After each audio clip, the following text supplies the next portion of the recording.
A very good morning, Excellencies, Ministers. Welcome to the opening session of our Saturday proceedings of the ISS Prague Defense Summit, where we are focused on building defense capacity for Europe and with a particular emphasis on NATO's eastern flank. And I would like to begin by thanking President Petr Pavel of the Czech Republic for joining us for what I thought was really a splendid opening dinner last night in the very impressive National Museum. And in his keynote address, President Pavel spoke about the opportunity and the obligation to continue to strengthen the transatlantic bond. He also said, our resolve to defend must be backed up by active planning and deterrence, and advancing a conversation about how to do that and exchange views on what precisely is required to do. Well, that's the work we're here to tackle, and it is great to see so many delegations here in Prague ready to join in. So in a minute we will start the first plenary session on rethinking European defense requirements and capacity. A reminder to all delegates that the speeches delivered during the plenary sessions of the ISS Prague Defense Summit, as well as the answers given to questions, but also the questions themselves, are on the record. We are technologically enabled here at the ISS, so if you wish to take the floor to ask a question or make a comment, you have a microphone at your seats to do so. You will need to use your delegate badge and insert it into the microphone unit. And there are two steps involved here. First, you put the badge into the slot on the right-hand side of the microphone set, and second, you turn on your microphone by pressing the speak button. And once your microphone is on, a green light will go on your microphone. That means it is added to my speaker request list here on my laptop. When the green light is on, your microphone is not live. It is not hot when the green light is on. When I select you from the list that I have here, your microphone will turn red, and when it does, it is very much a hot mic, and you can ask your question. And I often, of course, encourage everyone to keep their questions crisp and brief so that we get meaningful answers, and also that we can get as many of you in as we can. There might be a point where we have more people on that list than we can fit into the available time, but I'm sure you'll understand that I'll need to manage this a little bit, and also try to ensure there's a bit of a variety in the questions. So 2 steps: insert your badge, press the button, you're in the queue. And I'm delighted to now turn to our 4 speakers for the first plenary session, and we're fortunate, I think, to have a really exciting blend of political and military leaders here with us this morning on this panel. Laurynas Kasčiūnas, the Defense Minister of Lithuania. Welcome, sir. František Šulc, the Deputy Defense Minister of the Czech Republic. We have General Jürgen Joachim von Sandrath, the Commander of the Multinational Corps Northeast of NATO. And last but certainly not least, General Dimitrios Choupis, the Chief of Defense of Greece. And I will ask them each to speak for about 8 minutes or so from the podium over there. And once we have heard their initial remarks, we will go into a discussion and question period. So that will be the proceedings for the session. And Minister, if I may ask you to take the podium and start our session. Over to you. Good. First of all, let me thank you for the invitation. Very happy to be here. I will make some introductory points, of course, on Russia, of course, on European security and what we need to do. First of all, we must shed any illusions about what Russia represents. This is not a passing threat or short-term adversary. Russia is an existential enemy to Europe. The Baltic nations and Poland understand this reality all too well, having lived under the shadow of Russian aggression for generations. Any notion that relations with Russia will normalize is dangerously naive. Europe must face this threat head-on and recognize that our security, sovereignty, and way of life are directly at stake. War is no longer a distant concept. It is at our doorstep, unfolding in Ukraine. The enemy is at our gates, testing our resolve. Russia is using hybrid warfare against us, cyber attacks, misinformation campaigns, diversion actions, drones. We must take vital steps toward preparing for both conventional and hybrid threats. Here I want to elaborate a little bit. If in Ukraine, Russia have this traditional conventional war against us, against NATO, we're using so-called hybrid war. We see now multi-speed aggression, and we're testing our red lines. It's obvious. That kind of operations, what we are implemented already in Europe, you know about deliveries with explosives, other things. It's a testing how we will react. Russia knows that NATO is defensive alliance and is leaning always to de-escalate when it can be de-escalated.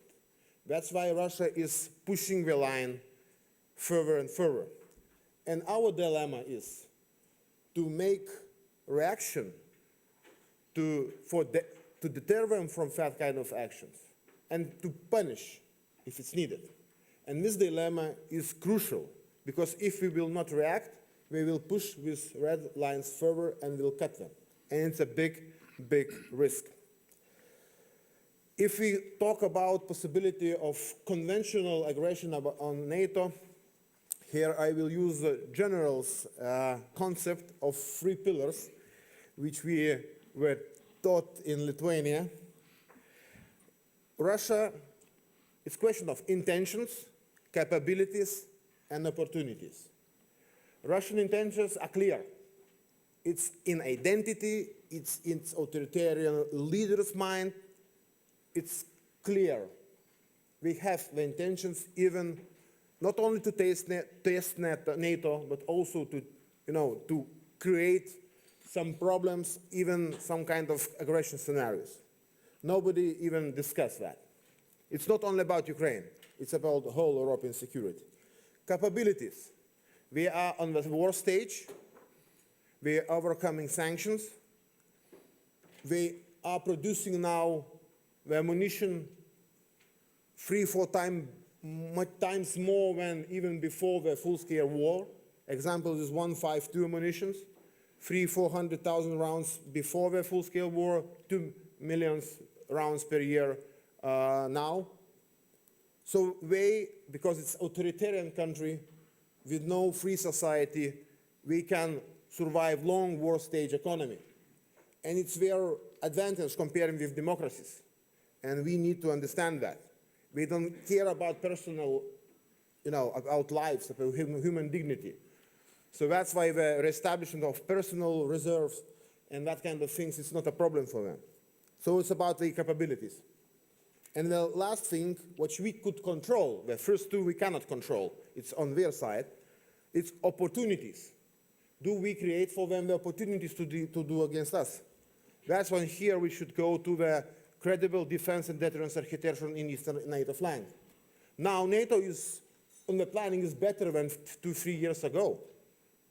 We are now this planning is based on deterrence by denial, not deterrence by punishment. So it's a good step. NATO plans, now new generation plans, are based not only what we have in our stocks, in our, what we have in our capabilities as the armed forces, but what we need to have. That's why we're coming with a new capability targets. So it's a good approach, but to achieve that kind of thing, that level where we create a credible defense and deterrence architecture, it still needs a lot. And here is the defense industry, everything connects here. So we need to move to this direction. Second point, of course, it comes to European responsibility. It's clear, but United States is going more to Indo-Pacific. United States is saying, despite its Democrats or Republicans, it's not about that. Europe should be more responsible for its security. So Europe needs to invest more into defense. But the risk in Europe, when we start to talk about the European defense union policy, is always what we need to create something, European army. We're always asking, okay, in Lithuania we're asking, we are quite conservative on this kind of autonomy ideas.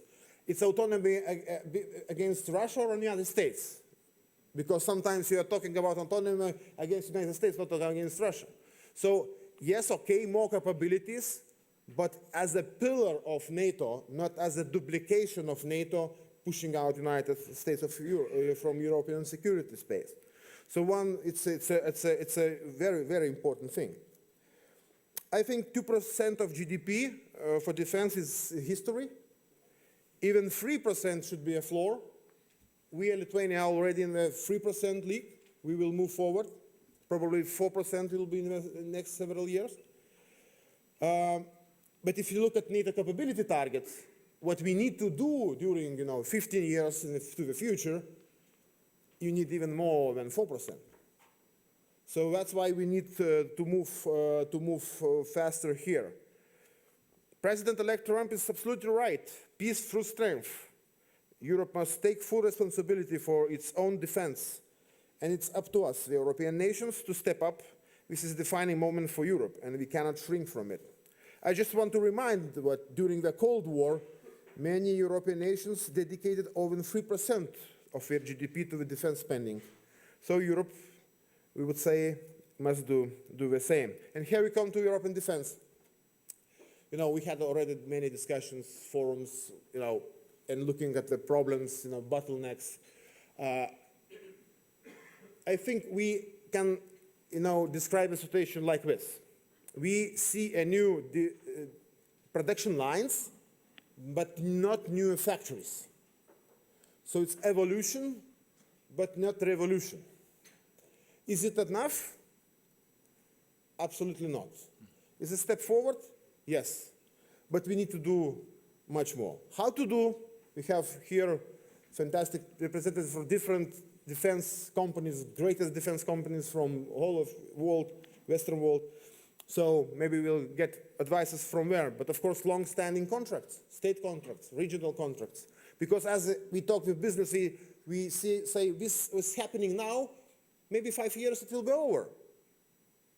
So we need, we still don't believe, but we cannot go to business as usual with Russia. So this is, we should understand its reality is absolutely different now.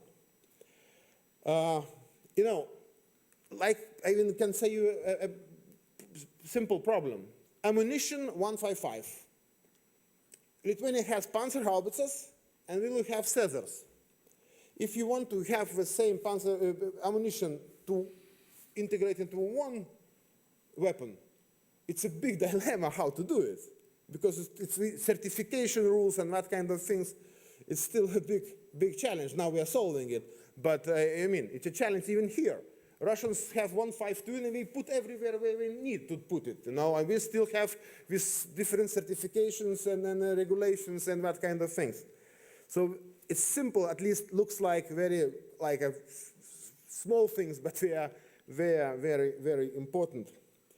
And last thing, what we are doing on Ukraine, I know now is like strategic uncertainty what will happen. We will continue our support. Lithuania dedicated to Ukraine for 10 years, 0.25 GDP support on defense and security matters. Now we are looking for this support for accelerating our industry, supporting Ukraine, but also investing into Ukraine defense industry, especially on deep strike capabilities, other things. And now we joined the Danish initiative and trying to find the ways how to accelerate Ukrainian defense industry to make them self-sufficient and to keep the fight. And they, have what to propose, really. I just came from Ukraine 3 days ago. I saw the Palanitsa, that kind of several times lower costs, deep strike capabilities, which can be a game changer, maybe even in the war. So that's why we, in all of our formats, we also like convincing our all allies to do the same to go and to invest into Ukrainian defense industry. So thank you very much. I will stop here. Thank you for your attention. I'm ready to answer the questions later. Thank you. Minister, thank you. Thank you very much for those remarks. And I think the point you made about multi-speed aggression is one we will want to talk about, how to respond to that, how to posture for that. You spoke with great clarity, I think, about the magnitude of the challenge. And I'd also like to call to everybody's attention the last point you ended on, investments in Ukrainian defense industry, I think is a point we will return to as well. Thank you very much. Deputy Minister, may I invite you to take the podium, and we're looking forward to your remarks.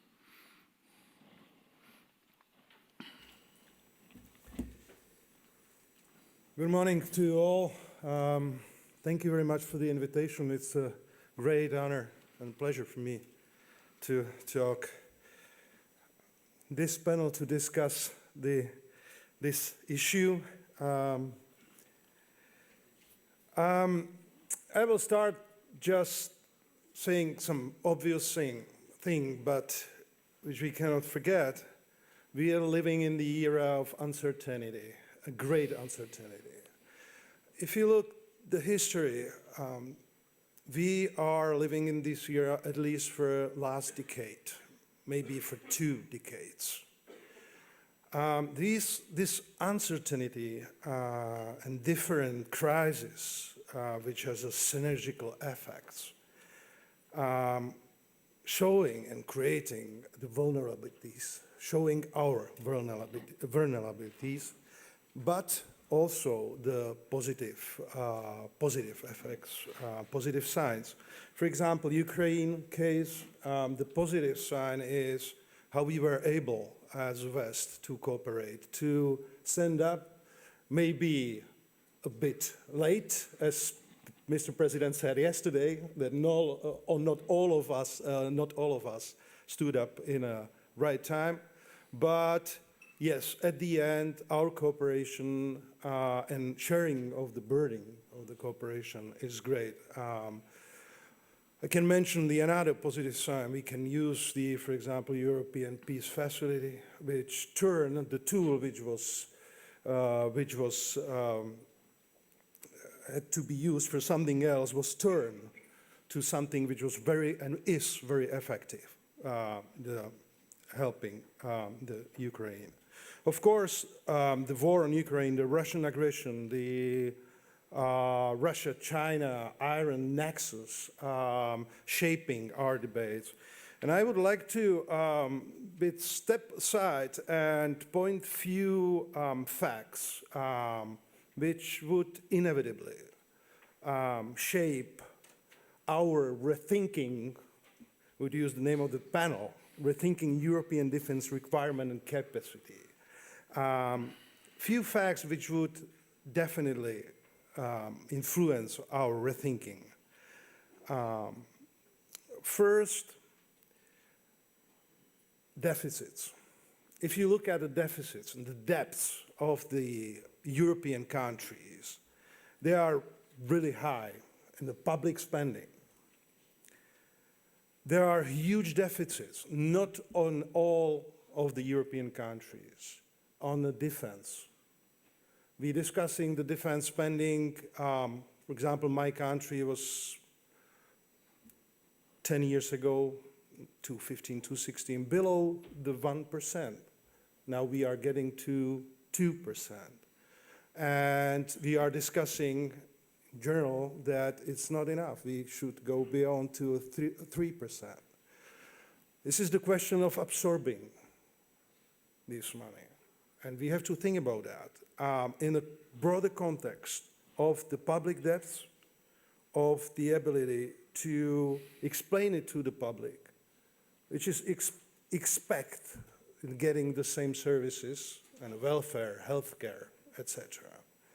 I'm not saying that it's not feasible. I'm just saying we have to keep it in our minds. The second fact which is going to change or influence our rethinking is definitely the geopolitics.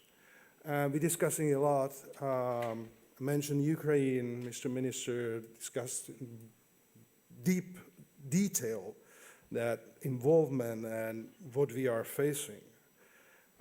Mentioned Russia, China, Iron Nexus, Middle East. Cannot forget the Africa, the Russian and Chinese involvement there. We will see what's going to happen after the January 20th, how it's going to look, it's going to shape the US foreign policy and approach, and how it's going to look the US-China relations. Because there can be easily open another conflict in Asia. We're living in that. The third point, which is quite important, is the technology. Generally said, the technology means what we are discussing when we want to get the 155 ammunition and to have enough rounds for waging the conventional war in Ukraine. We need years to get the stocks, actually, because let's say we neglected, after 1990s, we neglected the defense industry. We didn't order enough quantities. We didn't offer the sustainability to the industry, to the defense industry. And this is what matters. Ramp-up production is the one part, the offering the sustainability and assuring the business, the defense business, about the sustainability of the investments. It's another thing we have to think about. The other thing in the technology is the rising cost of military equipment and armaments. It's skyrocketing. If you compare in 100 years, if you compare, for example, cost of the fighter jets, I know that there are special technologies we are using now. You can see we can fire missiles for hundreds of kilometers, and it's absolutely perfect. But returning to the first point, the debts, somebody has to pay for that. And we have to be much more efficient in this. High-end technologies are controlled by private sector rather than public one. It's a great change from the 80s, when the great part of the development in high-tech was controlled by the state, and now is not.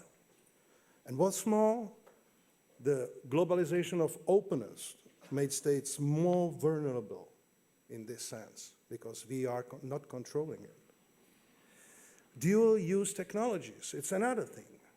In the military, we can really easily use the gadgets, software, which was developed purely for civilian purposes, and which is on a different cost, absolutely. But what makes a problem for us is to accept it on our standards. That means military standards, which are pretty high. Smart defense.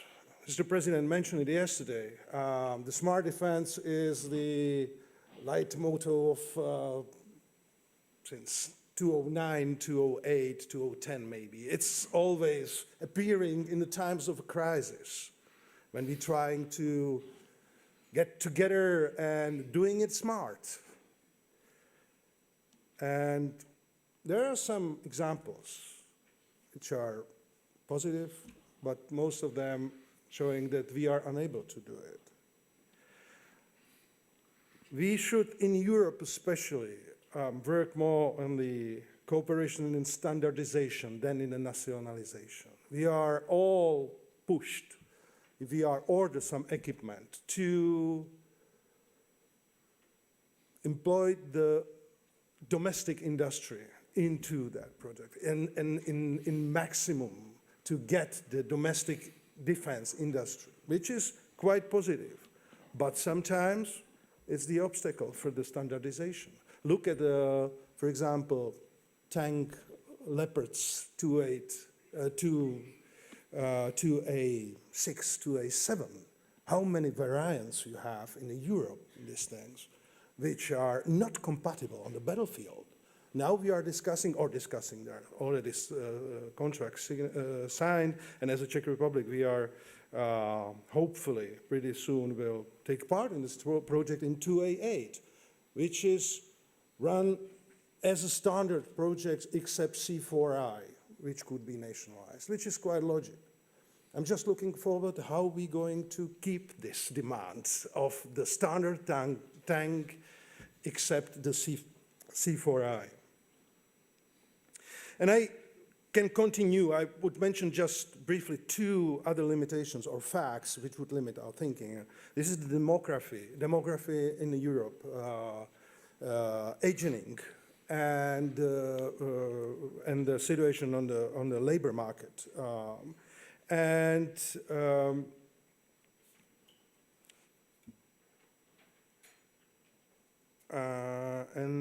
that's at the end, I would like to mention four things I think will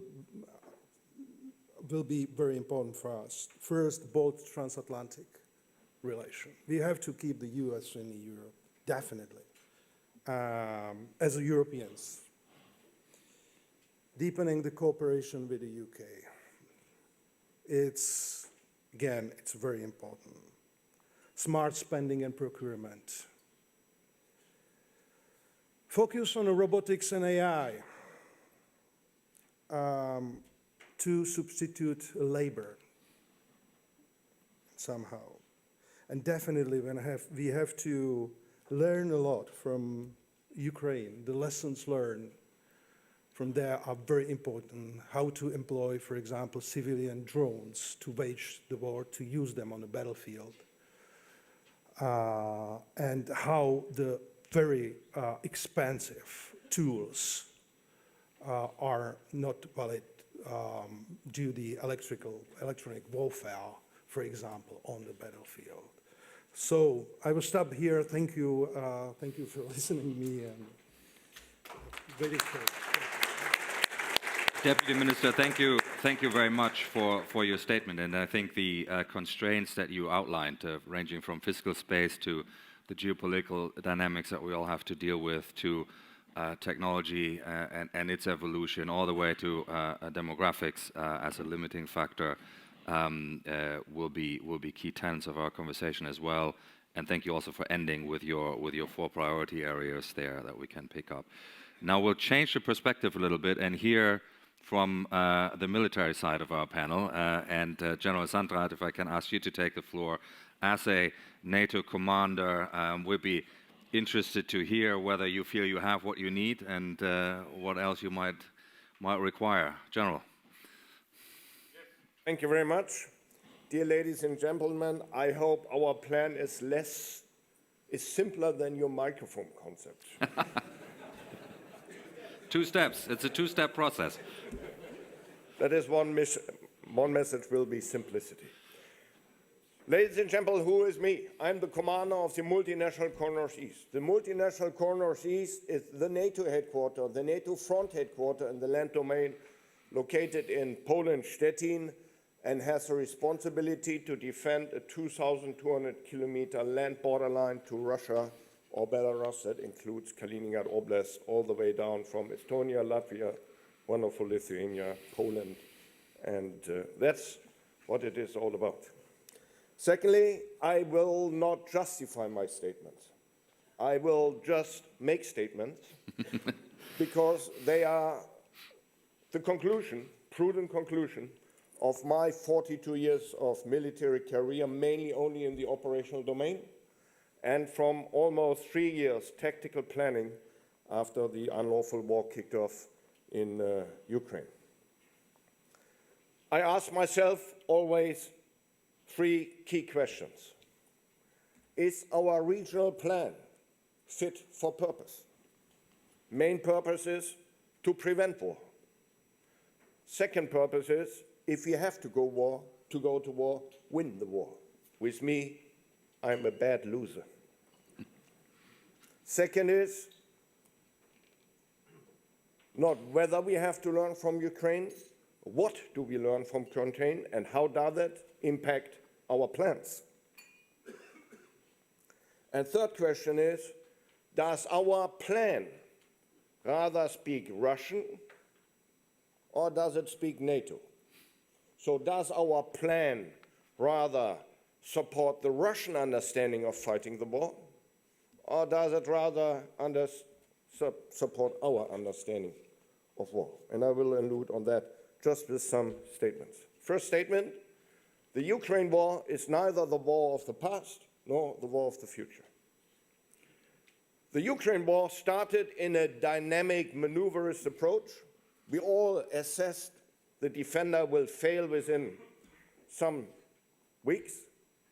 And now we have experienced that it transitions into a purely static battlefield across 1,200 kilometers and a depth of 80 to 200 kilometers.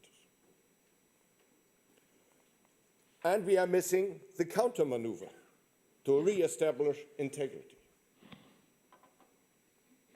Hence, the perception that this is a war of the future is misleading and must never become reality. War in our geography, dear sir, where we don't have operational and logistic depth, we have a geostrategic dilemma looking with the front to the Russia and with the back to the Baltic Sea. We need to be assured that our plan effectively defends every inch of our territory. Static front lines on our territory are unacceptable because we now learn that the regain of integrity is a pretty hard endeavor. So we have, what's the conclusion, to apply a maneuverist approach. We need to have a plan that is agile to receive the fight, but to be good enough to regain the initiative with decisive operations at the earliest possible moment. We need to become unpredictable for the enemy.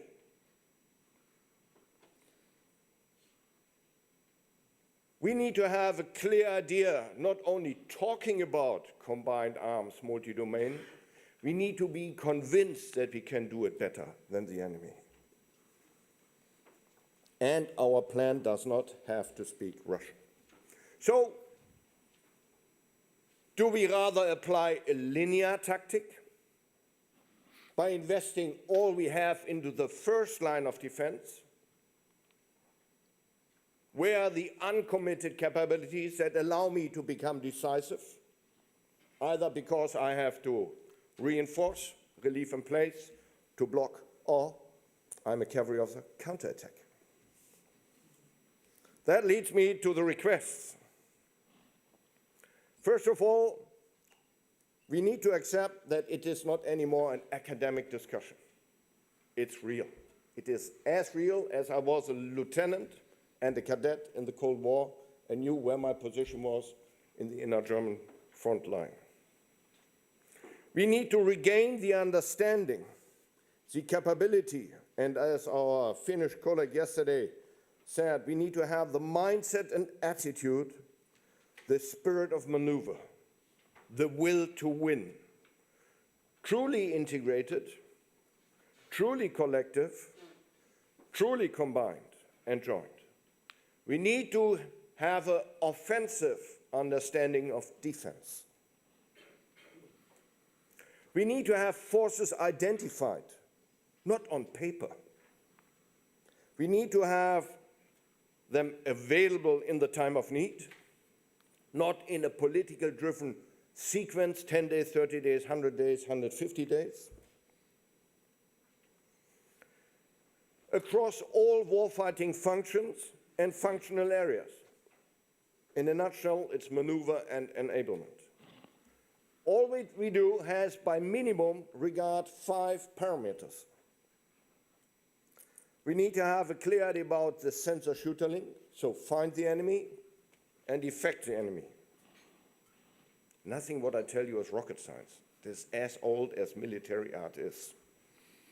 We need to always think about protection, because the enemy is doing exactly the same, and we see that not currently in Ukraine. We need to speak about sustainment.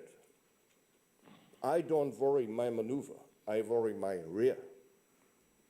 And we need to have a clear idea of civil-military cooperation because we fight on our territory that is fully populated and has not the depth of Ukraine where you can pull the population back.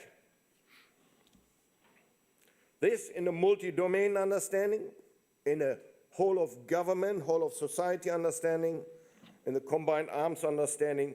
In a nutshell, we need to provide across all echelons, political, strategic, operational and tactical level, not only the capabilities required, we need to ensure our political masters, our commanders and our soldiers on the ground the environment that we can win.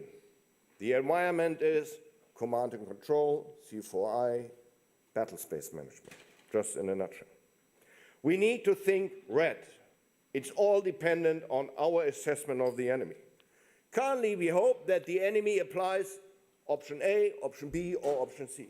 We are pretty bad off if he would apply option D. So I strongly recommend that the enemy has one plan, and our response needs to be one plan, because only one plan can be prepared in peacetime properly. Mass versus quality. Mass is a quality on its own. We have a tendency to always look on high-end quality. If we speak about the fight tonight, and I have to wait now 5 to 10 years until I'll get this golden-plated carrot that helps me to win every fight, I will have lost the fight. So if we speak about a recalibration of quality, we may get to some understanding that sufficient quality leads to sufficient numbers to be successful, instead of having high-end quality and no numbers, or just little numbers. Peacetime is our center of gravity, and that allows us to get ready. We need to have a smart approach, and I very much like your chapter 4, if I read it correctly, a clear idea about education, training, and exercising, simulation, CD&E, in order to become innovative. That is a quality in its own that makes us strong. Whatever we do, new concepts, new procurement, new system, automatics, semi-automatic, whatever, needs to become our DNA. Otherwise, it's useless. We will have a battlefield that is fully transparent. We need to be able to command and control in C4I, so command, coordinate, communicate, computer, under a fully transparent, restless battlefield. Simplicity. This is not simplicity. This concept, so we need simplicity means let us impose the dilemma on Russia, not on NATO. Our restraints and constraints impose the dilemma on us. All the developments in the Baltic Sea region are favorable for us and unfavorable for Russia. So let's exploit that. Understand the complexity of timelines. What do I mean? Russia has to reconstitute from the Ukraine war and regain strength. And, as we just heard, has started that process already. So it's just a matter of time, 3 years, 5 years, 10 years. And on the other side, the timeline is competing between military and political decision-making. Both want to reduce the risk. But the politicians will decide as late as possible in order to exploit means that prevent war. And I will tell you, sir, if you don't activate now, you will be too late in your defense positions. So we need to understand the dilemma of timelines, and we need to win the race about time. Now I come to an end. We need to make a complex gap analysis. It was already addressed. We need to learn, innovate, and integrate not only when the war comes, we need to do it now. We should rather rely for the time being on existing structures than on wishful future structures that are fully empty. They are just a fata morgana. And we need to revitalize and bring the clubs of politicians, societies, and military together by allowing prudent military advice, whether you like it, sir, or you don't like it. This prudent military advice would allow you at the end to decide about options that prudently have exploited opportunities and risks. Let us together implement, and that's my last sentence, Chacun's intent. Let's apply a bottom-up approach that focuses on prudent tactical planning in all domains. Currently, we only have stovepipes. Prudent tactical planning in all domains gets to prudent findings that lead to prudent military requirements that we have to table to our political masters in order to turn the regional plan towards executability. That's our responsibility. Thank you very much. And that's yours as well.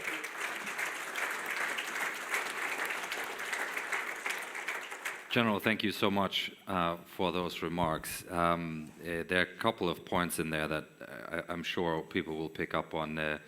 Sufficient quality with sufficient numbers stands out to me. Think red was one of the points you made in creating dilemmas for the opponent rather than for ourselves, and there were a lot of other points in there, but I'm looking forward to debating them further. May I now invite the Chief of Defense of Greece to take the podium, so we'll again shift perspective slightly to hear how this all looks like for a national Chief of Defense. General, over to you. Thank you. Thank you. Good morning, distinguished guests, ladies and gentlemen.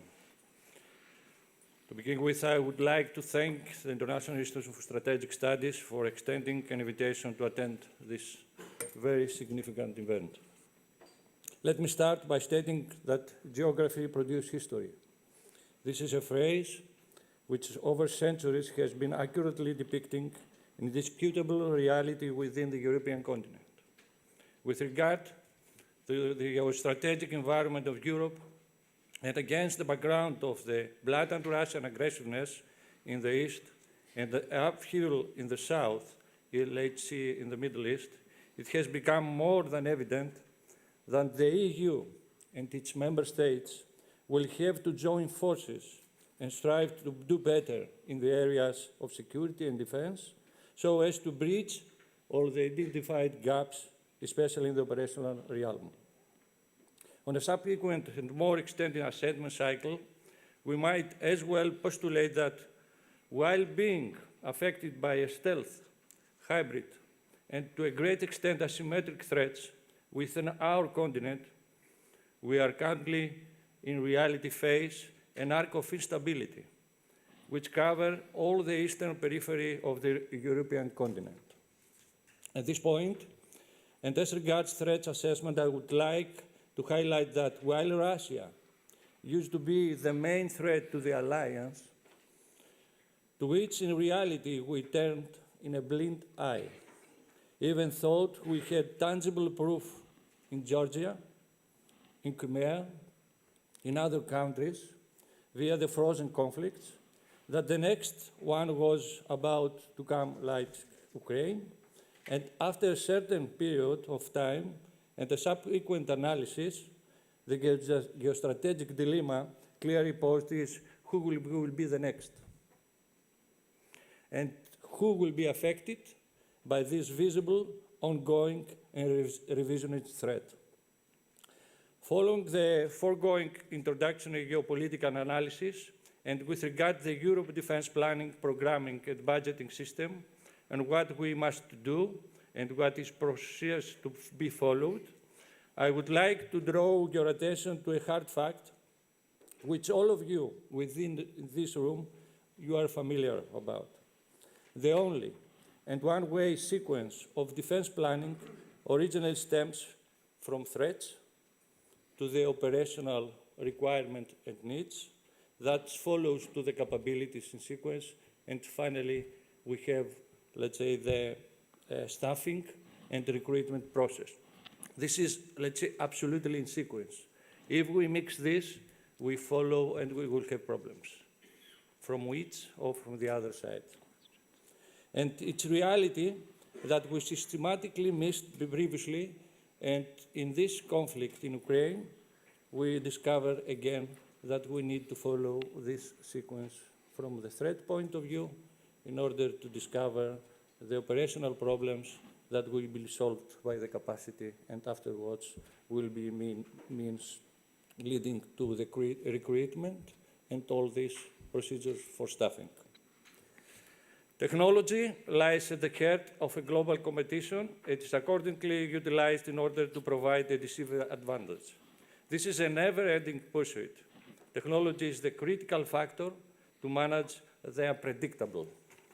Innovative solutions are related to the cycle of innovation, which means that the pace based on which new technology strategies or tactics are developed and implemented explore and utilize all aspects of resources that may be external to the traditional defense ecosystem.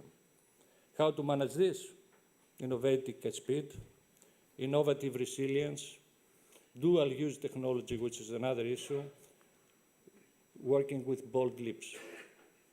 Venture funding or small and medium-sized enterprise, subject matter experts level, will be part of the initiative and to normalize the investment. Startups are a critical and responsive tool in the regard, and this is, let's say, when it comes to operational planning, we need to be able to place out trust upon them. The establishment of the Hellenic Center for Defense Innovation under the new Agenda 2030, which is stipulated by the new legislative framework, provides for the following: the promotion and integration of this new technology, the utilization of domestic-grown innovation, stating on the top of the evolving security dilemmas, building capacity and boosting production as a union, and finally, technology sharing with our trusted allies. The decision and investment we make today will shape our ability to be resilient in the future. European states remain dependent on the US for some important aspects, and this is a problem, which is still dependent for some specific categories, having a direct result to technology dependence, and know-how transfer affecting also to the life cycle and also in the follow support procedures. Moving forward, in an era where startups offer a technological edge, they also play a crucial role in the reforming Europe's capacity for production and resilience building, particularly while leveraging dual capabilities for military and also, let's say, for other, let's say, in their ministerial use. Nonetheless, the exclusion of suppliers who act contrary to EU interests are deemed, and this is essential to maintaining a reliable defense ecosystem. A comprehensive 360-degree approach is necessary for nations to understand that a strong alliance can effectively address their challenges. While our plans may take deterrence into account, it's crucial to acknowledge that effective defense and deterrence require proper planning while considering the right capabilities, while often means being determined to spend more. Building a transatlantic defense ecosystem focused on technology and innovation must prioritize transparency and interoperability while establishing clear industrial firewalls and rules of trust. Additional conscription should lead on a volunteer reserve force, and finally, to make this volunteer reserve force make an effective staffing to our forces. Regular exercises and intelligence sharing are vital for assessing plans, training planners, and fostering trust and self-confidence among different stakeholders. There are 5 pillars, in my sense, that they are my initiative approach for this new EU defence ecosystem: acting upon a European defence industrial strategy, security of supply of the regime, structure of EU armaments program, financial support to European defence and technological and industrial base. And last but not least, the 5th pillar of this is the financial assistance to Ukraine, which is very, very crucial in order for the previous to be successful. Esteemed participants, as we gather here to discuss the future of defence planning and investment with the European Union, it is essential to reflect on where we are currently stand and where must go. The past few years have highlighted a series of challenges that have prompted a critical examination of our approach to defence. Historically, we have grappled with significant underinvestments in our defence capabilities, while our focus largely fixated on expeditionary missions. However, the geopolitical realities of our current neighbourhood demand a paradigm, a transition from distant commitments to reinforcing our collective defence posture closer to our home. In light of the recent events, we are seeing a marked increase in defence spending across member states. This is uphold a signal, a recognition of the urgent need to repair the past inadequacies and to address the challenges currently faced in our security environment. As we move forward, it is crucial to recognize that effective cooperation will be the bedrock of our defence strategy. We must align our national priorities with shared EU and NATO objectives, fostering a unified approach to capability building. Operational readiness must also be the forefront of our discussions. We need to invest in strategic lift capabilities and secure communication systems, ensuring robust satellite-based ground observation and intelligence sharing. These operational capabilities stem from our defence investment gap analysis and must be built on the foundation of our past experiences. We need to invest to expensive deterrence strategy and plans in order to have successful defence planning procedures providing victory. In conclusion, the future of our defence planning and investment lies not just in increasing our budgets, but rather in fostering strategic cooperation and aligning our efforts towards a comprehensive and effective defence posture. I strongly believe that EU defence capabilities reduced because of political decisions by governments. And the same governments need to discover that our continent needs to brave and urgent decisions to rebuild the honoured history of Europe from defence ecosystem. And this, let's say, is my last point. I want to point that, let's say, we must absolutely remain ahead and evolving for this new and solving these security dilemmas, because, let's say, sometimes hope is not a strategy, and we need, let's say, clearly to mean that, let's say, the history honors also always the victors. Thank you. General, thank you so much for your statement. A few themes are, I think, beginning to emerge. One of them is clearly around technology. I thought it was interesting that you said technology, among other things, is a key factor in managing the unpredictable and the uncertainty that has been stressed once or twice. But you also called for a paradigm change, and you outlined the pillars that might drive that paradigm change. Cooperation as a bedrock has been mentioned a couple of times as well. So let's turn to our Q&A and discussion part. We have 38 minutes for that. And General Santad, you will be pleased to hear that a couple of people have already defied you and have managed to operate the two-step process. So, and I'll first turn to from Belgium and the Egmont Institute, Sven Biskop. Sven, your microphone is live. Thank you, Bastian. Minister of Defense of Lithuania, you mentioned the European pillar of NATO. Now, a few months ago, I had the same brilliant idea. I wrote a short paper about it, and the Belgian delegation to NATO invited me to give a lunch lecture about it at NATO HQ in Brussels for a couple of European allies. And their reaction was the same, all of them. They were absolutely horrified. They said, no, you can't say that. It's absolutely forbidden to speak the words European pillar at NATO headquarters. So then I'm thinking, yeah, this is odd, because outside NATO headquarters, indeed, more and more people are talking about it. So are we serious about this or not? If not, somebody has to take the initiative. The European pillar will not drop from the sky. And before we can take an initiative, we must define what it is then.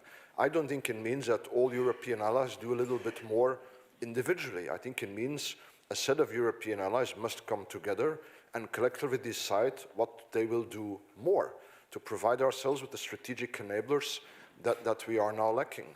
Or is it just the newest hype that I and other academics like me will happily write about, but that in the end will lead to nothing, and we will remain as dependent as ever on American strategic enablers? Thank you. Sven, thank you very much. I'll collect a few and then I'll return to the panel. If I can ask next, please, from France, François Isbourg. François, microphone. Thank you very much indeed. My question is directed to General van Sandracht. I was listening to your wise words with extreme interest, all the more so since your presentation sounded a lot like a preparation for our defense after Ukraine. And indeed, this was true not only generally, but also in some of the specifics you mentioned, notably in terms of the absence of depth of territory, which we do not have, unlike Ukraine. So in effect, it was a post-Ukraine speech. And that leads me to the question. If the US cuts or eliminates its military aid to Ukraine, like it did for a few months earlier this year, under the incumbent president, can the Europeans this time make up for the cuts? We were not able to do so with the first round of cuts.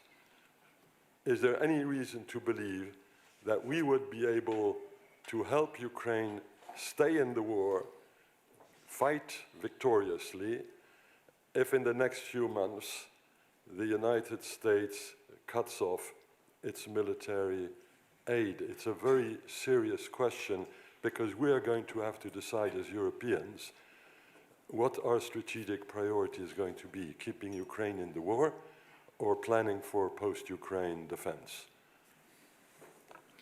François, thank you very much for that question. Can I ask next, please, Dominic Nichols? Thank you. Dominic Nichols from the Telegraph of London. To both ministers, please, following on from François' question, how much political room do you have? You've both identified you need to keep the US in Europe. That might, under a transactional Donald Trump, that might mean buying US weapons in bulk and denuding Europeans, Europe's defence sovereignty. How much room do you have to actually make that argument to your people and to the European people? Thank you. Thank you very much. And can I please ask next, Sina Maria Schweikle? Hey. Sorry, thank you. I do have a question particular to Germany, as I'm working for a German newspaper, Süddeutsche Zeitung. I want to know, what is it that you expect Germany to contribute to defend Europe, and how much do you believe in the willingness of the German society to defend Western values against Russian aggression? Thank you very much. Okay, German will to fight. That is not the reason why I'm turning to Poland next, but nevertheless, Marcin, if I can ask you, Marcin Telikowski. Thank you, Bastian. I have a question also to General Sandart.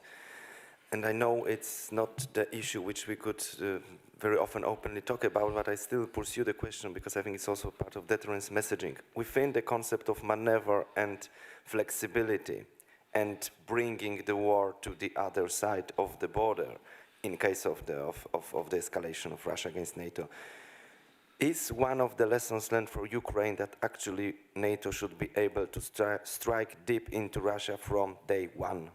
if you can comment on that a little bit. Thank you. Marcin, thank you very much. One more, and then I'll return to the panel, and then we'll get some answers in, and then we'll have another round of questions from France and the European Defence Agency, Lucie Béraud-Sudreau. Thank you very much. The outcome of Russia's war of aggression in Ukraine will likely influence heavily on future defense, European defense requirements and capacity. But given the situation on the ground, what more actions can be taken now to support Ukraine to help fight the war? What more can be done in the very short term, jointly or separately? Thank you. Thank you very much. So what more can be done to support Ukraine? Minister, you want to kick us off? Feel free to be a little bit selective. Not all of them were addressed to you, but particularly the political ones, obviously. Over to you. Push it. Oh, yeah, there you go. Thank you so much.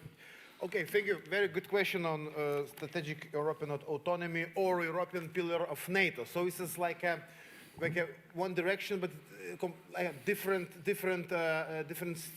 things, I would say. So from my point of view, when we start talking about European pillar of NATO and strengthening it, we are starting sometimes from a bad angle, starting to talk about duplication of NATO, creating something alternative to NATO. If we could start about, from setting countries for common procurement, as you said, on enabler strategy, it's okay. If you could start about talking about how to use more EU tools for example, military mobility. It's a big thing. I mean, NATO is not capable to invest into the roads or railways. EU has big resources here. Rail Baltica, for example, which connects us with Poland and Baltic states. So here we can do more. Use the EU funds for, I would say, military Schengen, can we say so, for deployment faster to our countries and so reinforcement if it's needed and so on. We can talk about counter-mobility measures, Poland Eastern Shield, Baltic states defense lines, what we are doing together. Also investment into like a border protection. So absolutely yes, we can do more together. Strengthening pillar of NATO, European pillar of NATO, investing more into the defense, and now it's better. If you compare 3-4 years ago, we had about 8-9 countries which were more than 2%. Now we have 23 countries which are more than 2%. So little by little moving forward. So, and now if you look at EU level, like average, it's already 2% on the EU NATO countries, I would say, yes?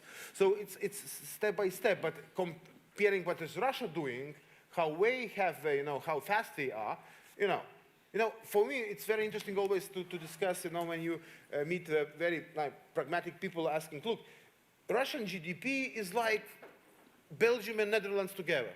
So what is the problem?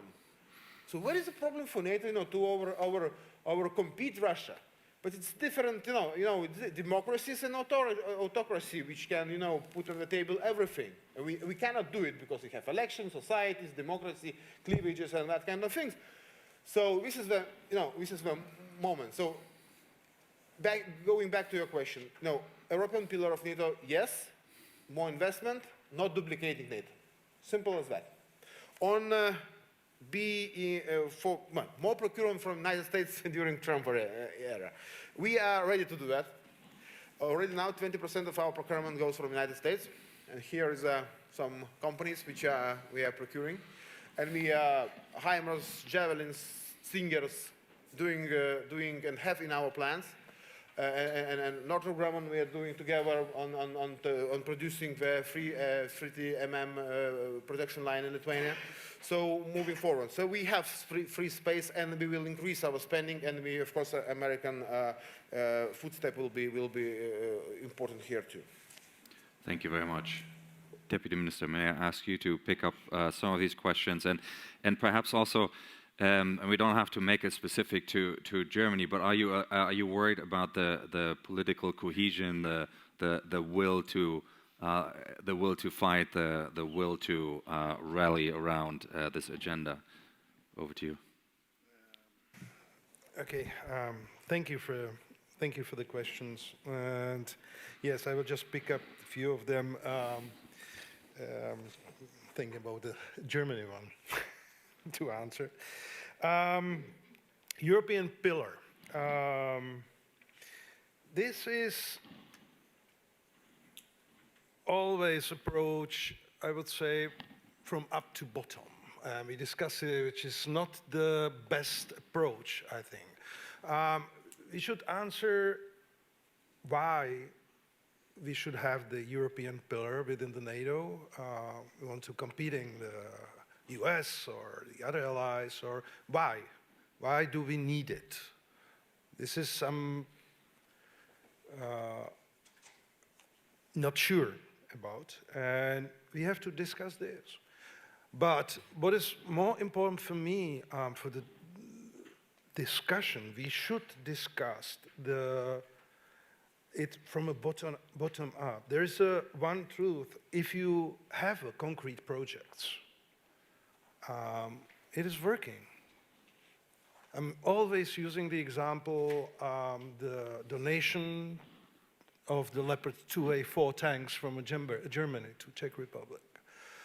This is a concrete thing, which had a great impact on our cooperation with Germany and with Austria also, because the training, etc. So it's the tank 2A4, the Leopard 2A4 from the 80s, did a lot in our relations and with other concrete projects. So I would rather, if I may, recommend not to go from up to down, but to think about a concrete project. As Mr. Minister mentioned here, for example, preparation of the territory for the accepting the troops, etc., etc. Those are the concrete projects we should discuss, and not creating the EU army or something like that without knowing quite well what is the purpose for that. So let's start with the purposes, not with the wishes.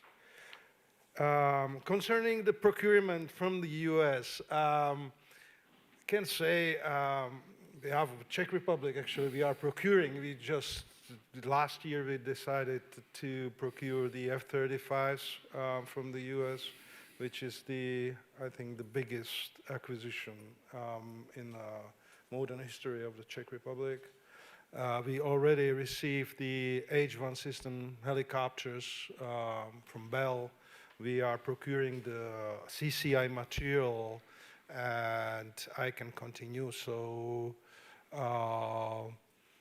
but of course, politics and the relations between the countries always matter in the procurement of such the sensitive material as the military is, which is not only sensitive because it's sensitivity, but because you're buying it for 30, 40 years, and you have to secure the sustainability, you have to secure the relations. So it's a strong signal, of course, in the international relations.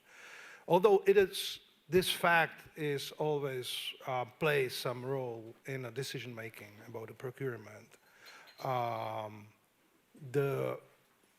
The need, the quality of the material is also very important, and it's considered even more than this. So let me stop here. And concerning the Germany, we can return. We will return to that later. Return Okay, to that good. question. Okay, well, General Zandart, may I turn to you? There are a few points that were specifically addressed to you, so you might want to pick up on those, and then, of course, add whatever you would like to add to the discussion. Over to you. Thank you for your... You need to push the button. It's a complicated exercise. It needs to be simplified. I became general not to touch things.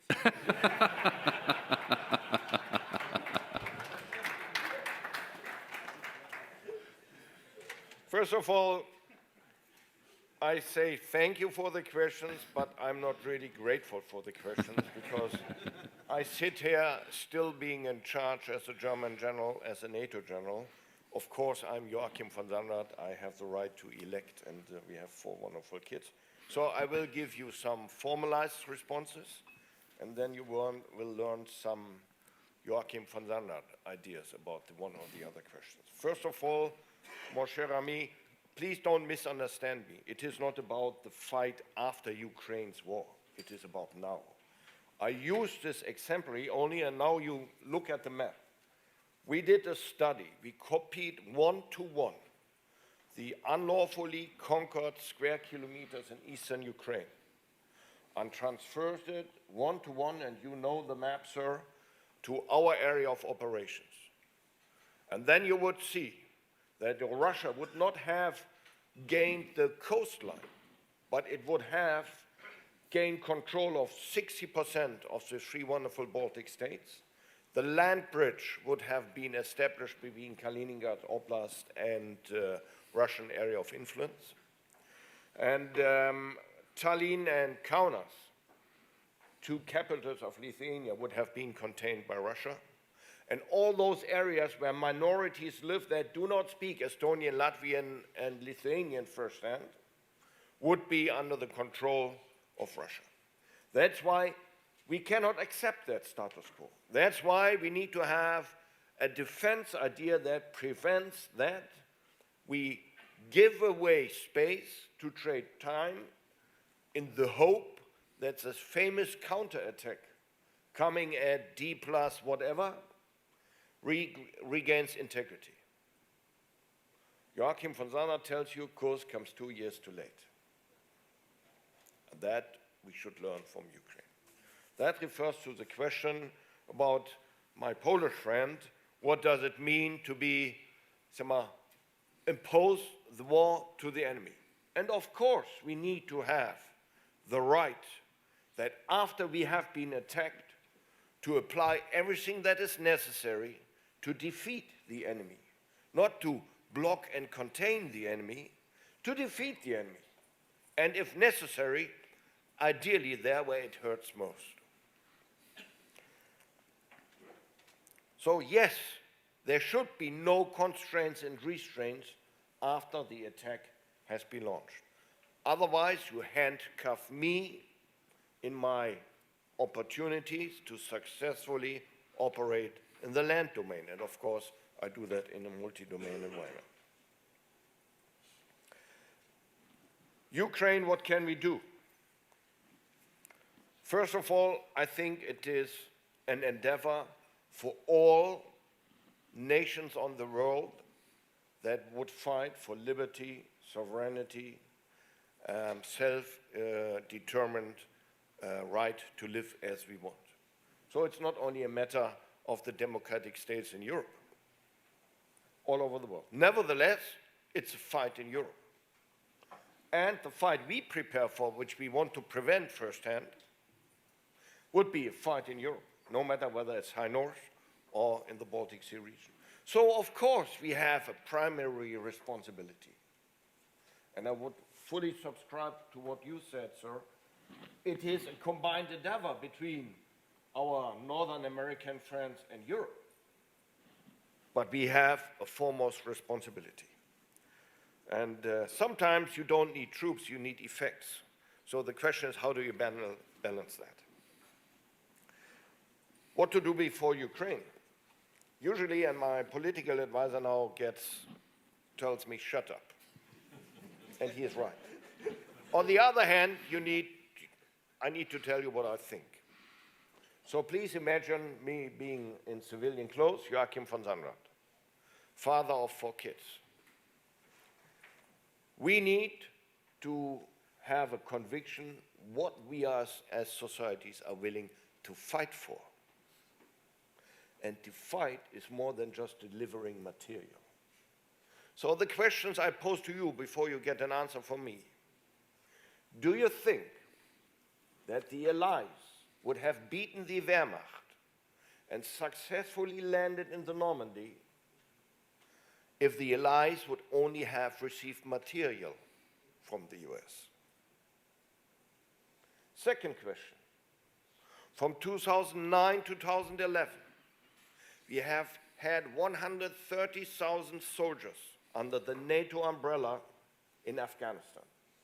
It was a German Social Democrat minister, Struck, whom I very much admire, who stated, "Our liberty is defended at the Hindu Kush." And now we discuss whether we will give 15 or 18 pieces to Ukraine. So I think we have not concluded the discussion. What does it need to ensure that Ukraine can continue as a self-determined, liberal, democratic state within Europe? I don't call for war. I call for solid, prudent considerations. I think that ends it. Thank you very much, General. That was very powerful and very clear.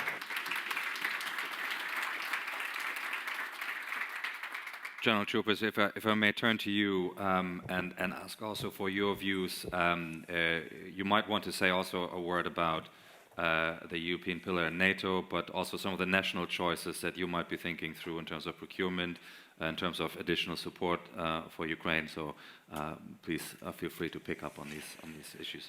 Yes, thank you. I strongly support the General's comments with regards to Ukraine.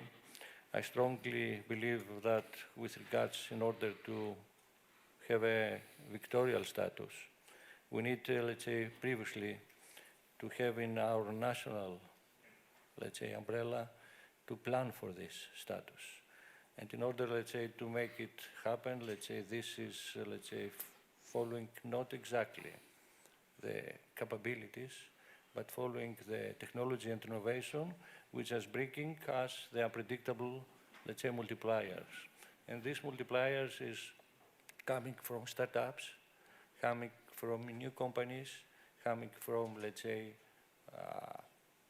middle-sized. Of course, the big companies is there, the big companies is supporting R&D activities, and we need to combine both in order to have the capabilities. And this is, let's say, our plan to this, let's say, I previously mentioned this Agenda 2030, which is having, let's say, the combination both for innovation, R&D, in combination with capabilities, which, as I mentioned, let's say, come from this, let's say, sequence, which is probably the right and, let's say, the road map to the victory. The needs, we think, to give the threats to the table, give solutions to these threats. Because, let's say, the operation, as operational commander, I have an operational problem. I need a solution for this. And Ukrainian, let's say, field depicted that the quick, innovative solutions have the, let's say, multiplier positive effect in this war. And sometimes the innovation tools have a life of some hours, because, let's say, action and reaction is always there. So we need to think that this game have a life cycle to be, let's say, more trusted. And of course, we need to think that our threat having some allies from their, let's say, post that are giving a big boost to their operational threats. And this is, let's say, clear to the West that needs to give a clear support to Ukraine. Because in my sense, if we have a loser, the loser will be the West. And the West will be having from the other side not only Russia, but the nations which is fighting back from Russia. And it's clear. It's Iran, China, North Korea, and all these nations. And they will be having, let's say, the victories, let's say, honor from this final end status. And we need to fight to have Ukrainian victorial status. Thank you. Thank you very much. We'll take a few more questions, and I know General Zandat also wanted to come back to the Germany question, so we'll do that in the next round. We have 13 minutes left, so I'll collect a second round of questions, and then we'll return for concluding thoughts to our panelists. From the US, but importantly also from the private sector, Jeff Ballwinkle. Jeff. Thank you, Chairman. A number of our distinguished panelists talked about the fact that in today's environment of hybrid war and indeed cyber war, often attacks are against the civilian infrastructure. And on the one hand, that, I suppose, creates a challenge for civilians who might be suffering even in times of peace. But on the other hand, there may be opportunities for the private sector to come in support of shared values and democratic values. Indeed, Ukraine is a good illustration of that, because after the kinetic war began back in February of 2022, we, along with some other companies, helped to migrate digital assets for Ukraine outside the country and disperse them across infrastructure, cloud infrastructure, across the European Union. Ironically, I suppose, preserving digital sovereignty by dispersing assets outside of Ukraine. And so I wonder in this context whether the panel might talk about opportunities for there to be more structured, more sustained collaboration in this new environment of hybrid war and an era of cloud services and artificial intelligence. Thank you. Thank you very much, Jeff. And from Finland, Matti Pesu. Yes, thank you for a very good panel. Minister Kasiusnas alluded to Russian multi-speed aggression testing our red lines, but are these sub-threshold gray area actions deterrable? And if yes, by what means and tools? Are they deterrable? That's the question. Okay, great. Thank you very much. And the Chief Executive of the European Defence Agency, Jiri Sedivi.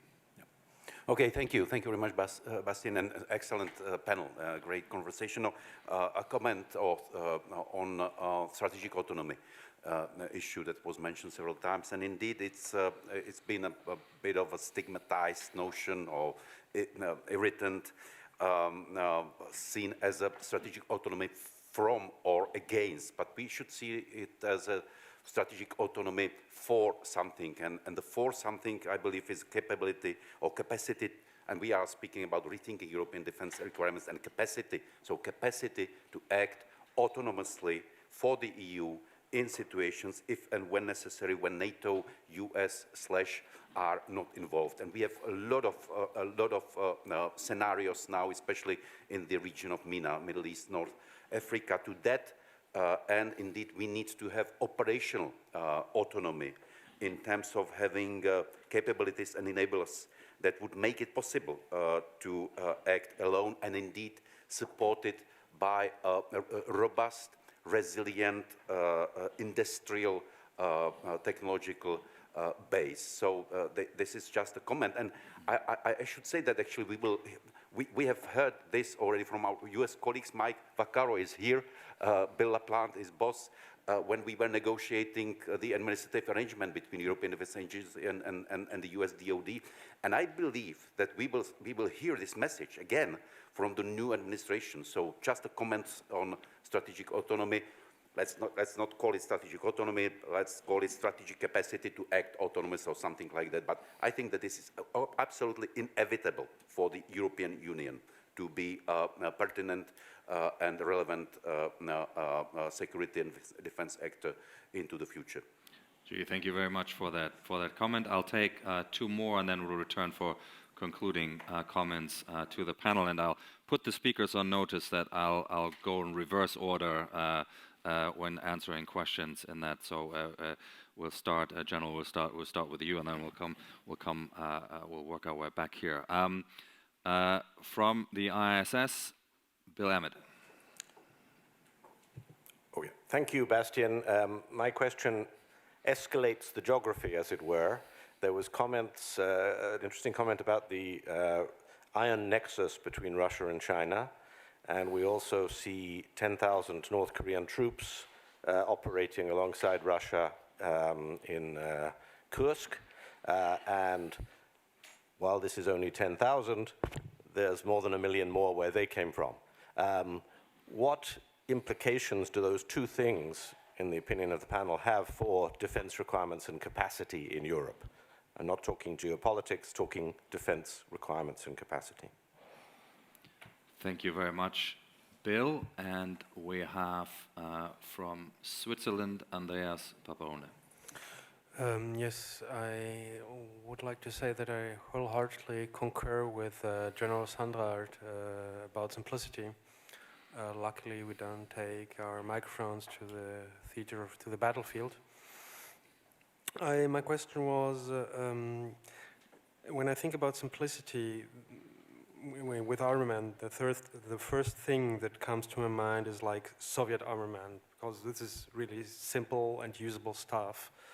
The question would be, are there any plans in place to produce or to enable Ukraine to produce like more Soviet armament that they are used to, that they know how to use in sufficient quantity, like in a way where mass becomes quality in its own way? Are there any plans in place, not to deliver it to them, but to produce it either in Europe, either to enable Ukraine to produce it on their own soil? Thank you very much. Andreas will take one final one. Ben Barry. Thank you, Bastian. I think the next president will see Europe's contribution to NATO as part of the deal. And he won't just be interested in defense spending, he'll be interested in European nations' ability to generate necessary forces. Now, my understanding is NATO has told nations what forces it needs to fulfill Saka's family of plans. So could I ask the three national officials here, are you going to generate the forces required for those plans? And can you share with us what your contribution is to the NATO force model? Excellent. Thank you very much, Ben, for that precise question. We have 6 minutes left, so that means we've got 90 seconds each for a few brief answers. And again, feel free to be a bit selective. But General, if I may ask you to kick off this one. From cyber domain, it's clearly in our mind, and also in NATO, that, and also in our national strategies, it's clear, let's say, that it's in one of the multi-domain. We are clearly, let's say, insert all this technology with our plans, and it's my sense, let's say, the private sector is one step forward. So we need, let's say, to make the dual use in order, let's say, to affiliate the technology for us. And let's say there are leading companies on this that is producing, let's say, this technology in order to be affiliated. And thanks, let's say, private sector and big companies for this. And we need, let's say, to be familiar in order to affiliate this new technology. And with regards to the deterrence, as I mentioned, let's say, previously, it's clear, let's say, for me, that we need to invest in an expensive deterrence strategy in order to have, let's say, a successfully defense result.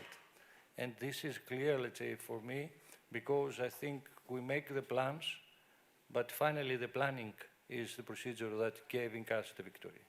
You need to be, let's say, adjustable, to have a clear planning procedure in order to defend. But to do this, you have to invest. That's the reason, let's say, in my initial thesis approach, I pointed that we need to be more invest in deterrence. And with regards the Russian defense capacity, it's clear for me that, let's say, after this almost 3 years war, Russia has a significant degree of its capabilities.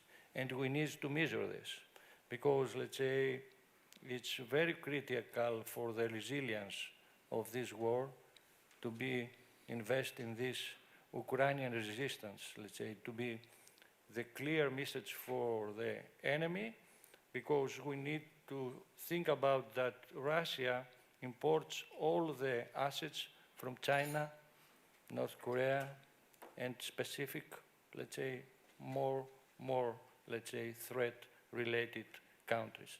And this is something that depicts that they start, let's say, having a miserable defeat, let's say, capability. And finally, I think the most critical for me is just to invest also in this economic security. And this economic security is something to start from this control of the supply chain, to make a transparent, trust environment within the companies to be interoperable. But in order to start to invest in technology, you need to trust the other. And the trustment is something that starting from national, making, let's say, more explosion to the alliance level, and all the companies, even in the national hat, even with alliance hat, need to support this for the West. And this is the big, let's say, dilemma for all of us. Thank you. Thank you very much, General Sandat. Push the button. First, with regard to the first round, Germany, I'm really grateful for our minister that he decided some years ago, meanwhile, that we will implement the fact that we consider that our security is bound to the integrity of the borderline to freedom, land borderline to freedom to Russia, and has decided to deploy a fully fledged brigade to Lithuania that will be, in case of war, supported by a fully fledged division. And that leads to your question, what do we do with defense spending is creating new forces as well, because that costs some money as well. And of course, at least for Germany, but I think that applies for all the nations that I can observe in our AOR, they all intend to increase and create new forces according to the goals we have agreed on within NATO. And that is mainly not that much maneuver, it's mainly the enablement and sustainment domain, but air defense, etc., etc. So we will see on the midterm run, 3, 5, 7 years, the build-up of new capabilities. That is not only procurement, that is new men and women in arms. Thank you. General, thank you very much. Deputy Minister, concluding thoughts. Yes, I'm looking for those questions. First, thank you, Jerzy Sajivi, for saying what he said. I don't want to be misunderstood. I'm not against the European ability to autonomously act whenever it's needed, and NATO and the US or other allies don't want to get involved in. Yes, this is absolutely. What I have doubts about is just to create a word and then try to fill it up. This is always the problem. Concerning just short remark on the North Koreans and their involvement. Yes, this is as rightly described Robert Jervis in the symbols and the signals in international politics really matter. So this is rather signal than in international politics than the real game changer on the battlefield, let's say. But it's an important signal which we should take seriously, despite the fact that on a battlefield it doesn't have the impact. Concerning the question about producing the old Soviet type weapons on Ukraine or elsewhere, we as a Czech Republic and of course the other allies, the ability, Poland, etc., we delivered to Ukraine the equipment from the Soviet times. Actually, they are able to operate it. But in the past 3 years, what we saw is that you don't want to fight the Russians by their old weapons. Actually, what we saw the Ukraine, and quite correctly and rightly, wants to boost the capabilities of the weapons she's using. So I don't think that it would make sense to invest, and really it would mean the investment and getting right a laborer who has the knowledge of how to produce it at. So I doubt that it would have any practical sense to do so.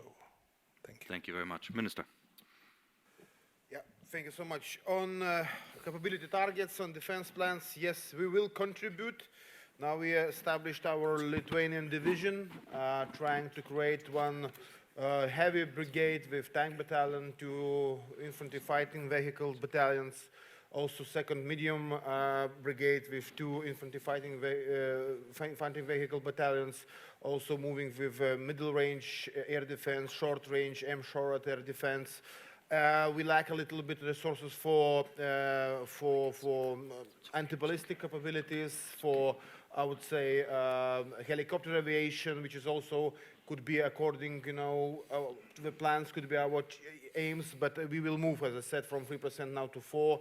So we will contribute to the defense plans also nationally.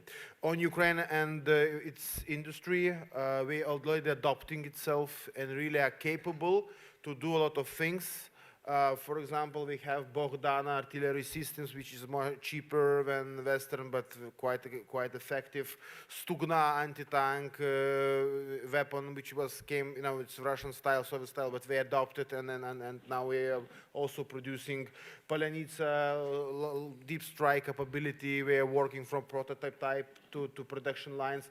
So we are moving forward. So it's, as I said, this Danish model of going where and investing to their defense is a very important now direction could be, and it would avoid some countries to this sensitivity of red lines, but you cannot give a permission to use it in some Russian territory or something like that.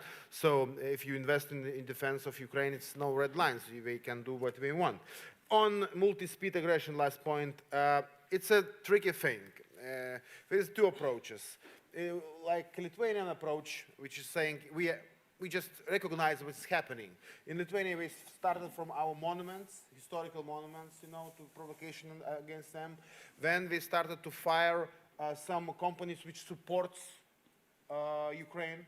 For example, production, have some production for Ukraine. Now we have delivery of DHL explosives from Lithuania to the West. So we say we know who is doing that.